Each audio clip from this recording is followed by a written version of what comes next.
ஹரே கிருஷ்ணா கிஷோரி. ஹரே கிருஷ்ணா. நம்மளாம் திருப்பதிக்கு வந்திருக்கோம். காலையிலேருந்து எங்கெல்லாம் போனோம் ஞாபகம் இருக்கா உனக்கு? நம்ம ஃபர்ஸ்ட் திருப்பதிக்கு வந்தாவே தாயாரை சேவிச்சுட்டு தான் பெருமாளை சேவிக்கணும்.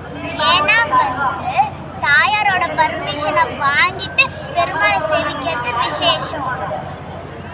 அப்புறம் வந்து நம்ம வந்து இஸ்கான் டெம்பிளுக்கு போனோம். இஸ்கான் டெம்பிளில் வந்து ராதா கோவிந்த்ஜியை பார்த்தோம். அவங்க ரொம்ப அழகாக இருந்தாங்க. அதுக்கப்புறம் பிரசாதம்லாம் சாப்பிட்டோம்.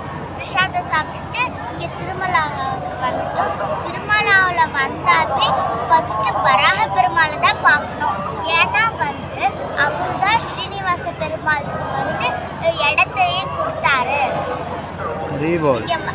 அவரை சேவிச்சுட்டு பெருமாளை சேவிக்கிறது ரொம்ப விசேஷம். வராக பெருமாளுக்கு, ஸ்ரீனிவாச கோவிந்தாக்கு, தாயார்